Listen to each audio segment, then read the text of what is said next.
Hey guys, Ash here, coming at you today in Raid Shadow Legends. Welcome to the video, guys. Sending some positive vibes your way, especially if you need them out there today. Thank you for joining me. Talking a little bit of Raid. Today, there's a lot to talk about. What's next in Raid Shadow Legends? This video dropped like the second that I got into the office today, so I've had a moment to digest it. I'll have a video link for you guys in the description below. We are not going to watch the entire video today. I'm just going to basically scrub it, give my quick take on all of the changes coming to the game, what is good, what is bad, and what's in between. I can't wait to hear from you guys as well. So let's just jump right into it. Yeah, I'll tell you guys. I ran into a few of you guys at the amusement park this weekend. Much love if you came up and said hi. It's so much cooler when people say hi and talk a little bit than awkwardly staring at you. Yeah, and saying, that's weird. Saying, hey, Ash is cool. It's cool. So thank you to you guys who came up to me. I took the kid on the flume ride or the log ride or whatever the heck it's called. Last year, he didn't do so well. This year, not much better. He's screaming at the operator at the top of the hill, I want to get off! I'm like trying to cover his mouth. Anyway, guys, that's how my weekend was. How was yours? What's next in Raid Shadow Legends? Well, Accessory Ascension. Lesser extract, greater extract, superior extract is going to be up for grabs. Same sort of upgrade mechanism as the oils for Artifact Ascension, but now for accessories vis-a-vis a new dungeon in the game. How do you guys feel about this? Personally, I'm all for it. I like empowering or powering up my champions, making their gear more powerful is what I'm trying to say. So I'm cool with it, you know, sure, sign me up. Some Accessory Ascension in the game. Phantoms, Shogun's Grove is the new boss. Oh my word, dude. I've been playing too much Zelda Tears of the Kingdom with my kiddo, and it reminds me of like the Underworld or whatever the heck it's called. Like those skeleton horses with monsters riding him. Anyway, he looks freaking cool is what I want to say. He has this new debuff, Enfeeble. Hey, we don't know a lot about this new boss, but we do know one thing. Or two things. Number one is there's going to be a bunch more videos coming out on this boss in terms of mechanics and how to fight him and blah, blah, blah. So I'm not going to get too into the strategy today, but one thing I will say is value surge from the looks of it for two champions, Duden and Ruark. The two champions in the game, the only two champions in the game with Taunt, but knowing Plarium, I'm sure they'll dangle a bunch of new champions with Taunt at us around the same time, including probably a Fusion, I'm calling it right now, or Fragment Summon, right before this new boss enters the game with the Taunt ability that we'll all feel compelled to go for because we need Taunt. And another prediction, there's going to be a strategy that comes out that doesn't need Taunt that's even better eventually, right? So anyway, don't panic either way on the new dungeon, guys. I think he looks freaking badass, but I don't have any more thoughts on that. I see a mixed reaction from the public, from the community already about this, about the new boss. Some people saying, hey, great, a new freaking dungeon that you need specific champions for to grind that I'm not going to do, that I'm probably going to ignore. And then some people are like, hey, this new boss looks pretty cool. I do like the idea of ascending my accessories. What about you guys? Where do you fall? I'm not going to lie. I think I'll enjoy the dungeon, at the risk of being positive here on the channel, right? I think I'm going to enjoy the dungeon. He looks super cool, and I think the reward, hopefully, if it's the same in terms of what we get in terms of oils as Sand Devil, I think it will be fair, I guess, to say the least, right? Unlike Iron Twins, which I never do because the rewards suck, and they're not going to change them, which is awesome. I heard that in the Cirilla interview on Scratch's channel. Actually, in case you guys missed it, my last video, or the Cirilla interview on Scratch's channel from yesterday, the big breaking news that really probably supersedes all the news in this video today is that Clan Boss will be instant battles, provided that you can already, you know, beat them on auto. Instant Clan Boss battles. Oh my god, oh my god. Check out yesterday's video for more information on that. They don't mention it in this video here, but that is the coolest thing they've done all year, in my opinion. Like, legitimately the coolest thing that Plarium has done all year, and I hope they add it, like, now, please. Now that I know it's coming, I'm like that spoiled brat of a kid. I can't wait till Christmas. I want it today! I want it now, Daddy! Like from, like, Willy Wonka, you know? Baruka or whatever. I want to Golden Goose now! Or something like that. Anyway, we have Faction Wars. Sylvan Watcher's Faction Crypt added to the game. We all knew this was coming. Get the big red bosses. At least it's not the red boss that has the health swap. I hate that red boss. So I'm cool with that, man. Obviously, that will be attached to Lydia, but this is the biggest news of the update. The champion filter. Oh, man. I complain about this like every other video, how it's so haphazard, the champion collection nowadays. It's discombobulated. You're trying to look for a champion. Oh, I have them 1-star awakened. He's in a different category. I have this champion +1 empowered. Oh, this champion's +2 empowered with 1-star with 2-star ascensions. You can't find anybody. You can't find anybody. I'm so happy they've added you can just simply type their name now, or you can sort based on whatever. Me personally, I think I'm just going to go in there and type the old name, type the 3 letters, you know, sign me up. Thank God. I've even been in situations, even with the tags in the game, how you can tag champions. I've been in the situation in Live Arena. Have you ever been here? Where like the time runs out because you're an idiot and the champion's probably right in front of you and you can't find it. And where is he? And then it just goes to whoever the heck you have in the first slot and you're like, no! Yeah, I've been there before. Can you tell? Anyway, we have new Hydra news here. We have a new clan versus clan Hydra. So you're going to be battling other clans who can do the most damage. You're going to be battling for personal rewards. First place personal rewards. What are you getting out of this? What are you getting out of Hydra Clash, they're calling it? You're getting accessories, stone skin and protection. Okay, stone skin and protection accessories. Man, this on the downside, glass half empty, pessimistic, right? This does have a flavor of clan versus clan, which I think is the biggest peer pressure money grab ever instilled in or instituted inside the game, basically ever. I really do feel that way. It like teaches players to hoard their crap and then spend them all and spend more. You're letting your friends and your clan down. It's dirty. So that's the glass half empty. Glass half full is like, dude, you know, you're already battling Hydra clan boss probably anyway, right?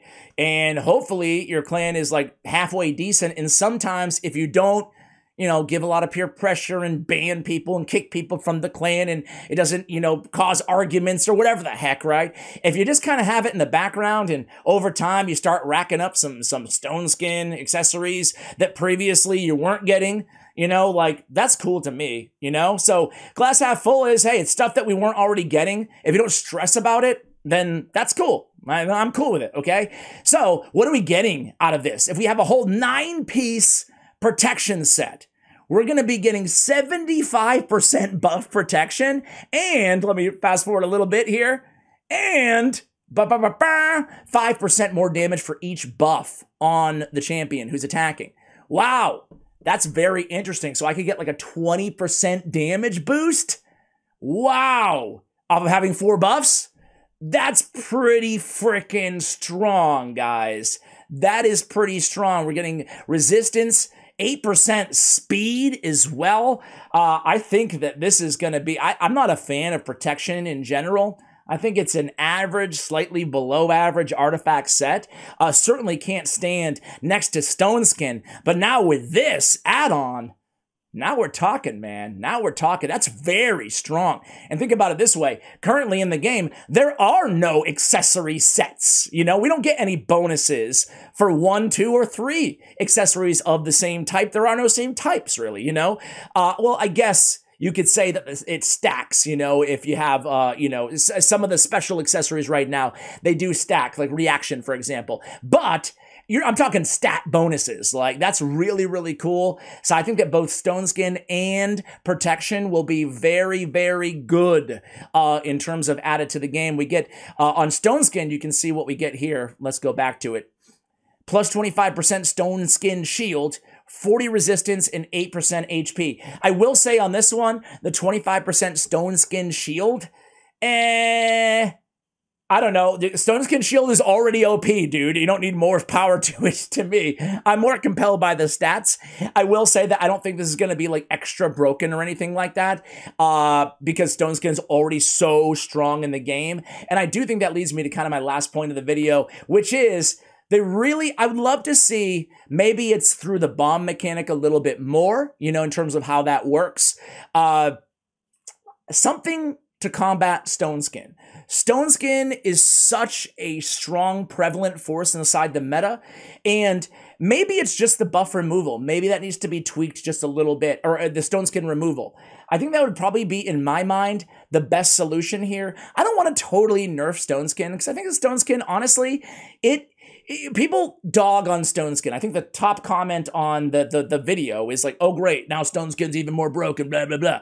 But people forget that Stone Skin was, in my mind, it was really a savior to the meta. Because before Stone Skin, it was all-out speed all the time. Before Stone Skin in Bolster, it was just who has the fastest Arbor, yay, and that was it. That was a lame arena.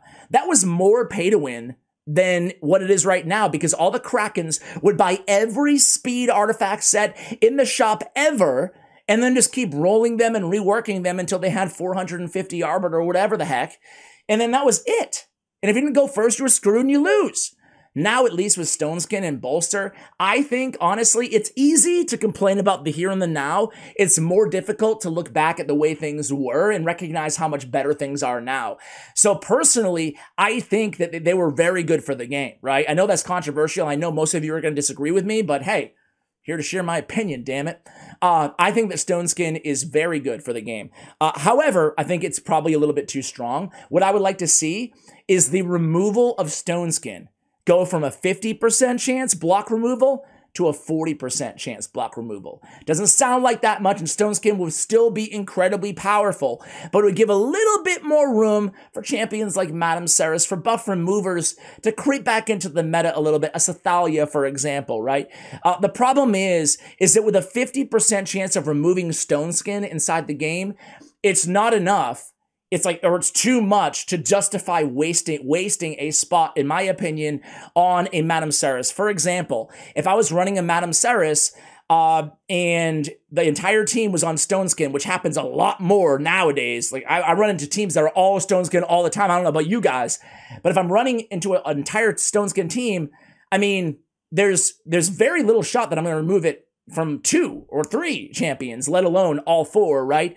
And then that ability is burnt, you know? I can't like come back to it. It's not like it's, you know, not put on cooldown. And then that whole position, that whole champion slot is therefore wasted, essentially, right?